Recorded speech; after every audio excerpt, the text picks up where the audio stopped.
Oke. Tiga.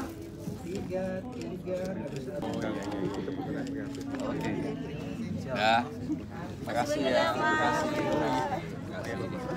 makasih ya. Yuk, makasih ya, makasih. Yuk, Mas Pram berkaca-kaca banget. Hah? Berkaca-kaca banget. Saya kalau ingat ibu pasti inilah terharu. Terharu.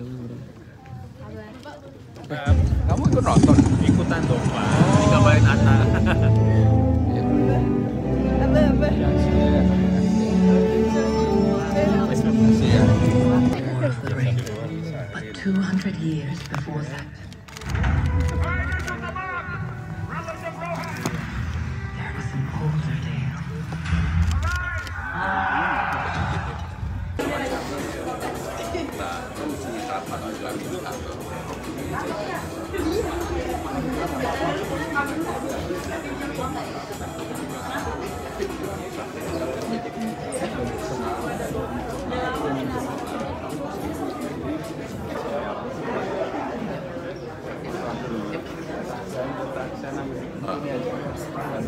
Ya, yang pertama saya sama Mas Anies memang janjian di minggu-minggu tenang ini untuk nonton dengan anak dan istri dan keluarga. Maka seluruh keluarga Mas Anies juga ikut, saya juga ikut, dan nonton filmnya bagus banget. Mbak Christine Hakim bikin kita mewek lah gitu ya.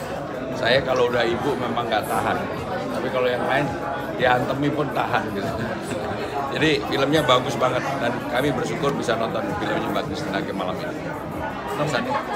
Dan ini pas sekali karena ceritanya tentang keluarga. Ini kita dua keluarga nonton bareng-bareng sebuah film yang bercerita tentang tokoh sentralnya ibu, dan ini jadi mudah-mudahan tontonan yang banyak tuntunannya sehingga bisa bermanfaat. Tapi lihat juga nggak sih dalam kehidupan kita sehari-hari kisah-kisah yang ditonton tadi, Pak? Kebetulan saya secara pribadi sangat dekat sama ibu. Bahkan hampir setiap hari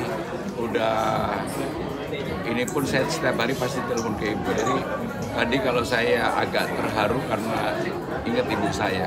Karena ibulah yang menjadi saya pribadi menjadi kuat gitu ya. Jadi itu yang saya dapatkan sama dengan Mas Anies bahwa tuntutannya banyak banget dan karakternya Mbak Christine Hakim luar biasa. Ya, saya rekomendasikan untuk banyak yang nonton ini. Kalau nonton sekeluarga aja, nontonnya seperti kita juga, karena kita menjadi merasakan pengalaman bersama-sama.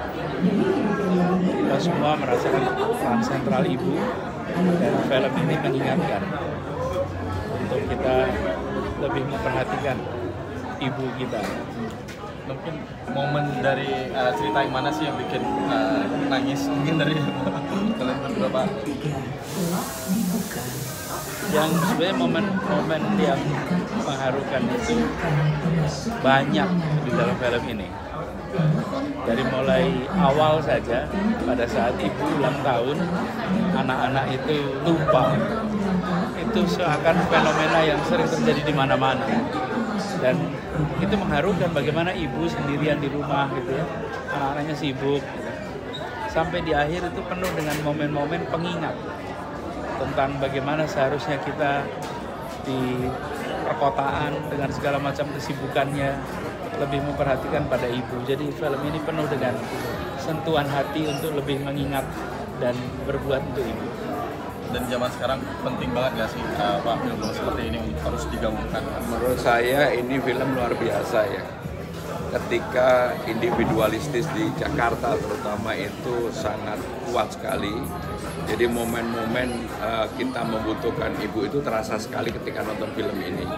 Seringkali kita ketika dengan kesibukan kan lupa bahwa ibu itu menjadi peran sentral dalam sebuah keluarga besar. Jadi kalau saya sendiri merasakan ketika ibu masih ada, kita semua setiap lebaran, ibu ulang tahun atau apapun kan kumpul. Tapi begitu ibu nggak ada, ibu udah nggak ada, itu menjadi. Dan sekarang alhamdulillah sempat kumpul lagi karena cucu kan gitu, karena anak. Sekarang pertanyaan lagi di minggu tenang, rencananya apa lagi di minggu tenang? ya menenangkan diri, nggak boleh melanggar aturan, tetapi besok saya mau hari ini sama Mas Anies, besok sama Pak Ahok gitu ya. Ya, Oke, mungkin ajak pemirsa buat nonton Udah tadi kan bilang. Ini film bagus, bagus banget. lebih banyak yang nonton lebih banyak. Jelas istilah saya tadi ini, tontonan yang penuh dengan tuntunan. Kadang-kadang itu tontonan nggak ada tuntunannya, tuntunan nggak menarik buat tontonan gitu. Ini dapat dua-duanya. Ya, makasih ya. Ya Pak. Nonton lagi kapan? Pengen nonton apa lagi? Nggak tahu. Yang Tapi bagus tadi aja. film tadi seru. Saya mau cerita sedikit nih soal film tadi ya. Boleh Pak. Jadi ibu itu kan figur sentral bagi kita.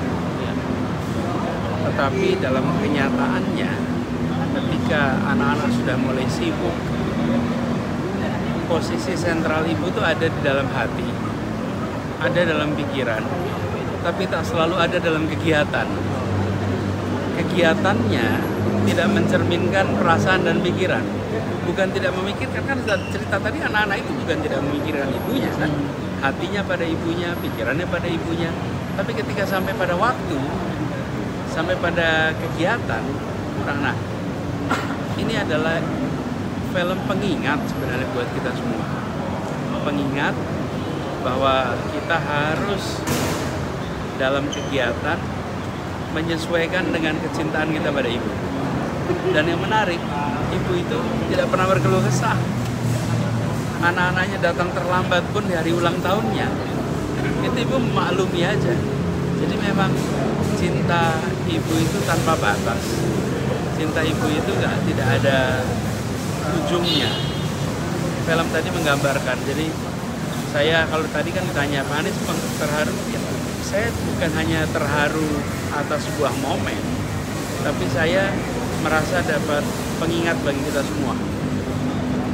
Jadi kalau boleh saya usul pada keluarga-keluarga, ajak sekeluarga nonton. Dan yang lagi di perantauan, nonton film ini. Ini pengingat bagi kita tentang ibu kita. Film ini luar biasa. Ada banyak ruang untuk perbaikan di dalam film ini. Tetapi sebagai pengingat, film ini efektif. Anies, kalau mungkin pesan buat mereka yang mungkin sudah kehilangan ibunya gitu, seperti apa Pak? Apa yang bisa dilakukan untuk Doa tanpa putus. Dan kalau dalam Islam dikatakan doa anak yang soleh, anak yang soleha. Jadi bukan hanya doa dari anak ya, tapi anaknya harus soleh. Anaknya harus soleha, karena itu jadi anak yang soleh, supaya doanya menjadi pengirim pahala bagi orang tua. Pak Anies? Kenapa nontonnya bareng keluarga Pak Pramono gitu? Ya, kami itu udah janjian bahwa nanti kalau pas minggu tenang, hari-hari tenang kita mau nonton. Kan namanya juga minggu tenang, kita nonton film lah minggu tenang. Oke, Pak. Terima kasih Pak. Makasih ya. Masih Pak. Dari pernikahannya delay. Pesan tentang jangan sampai kita kadang-kadang ada yang sama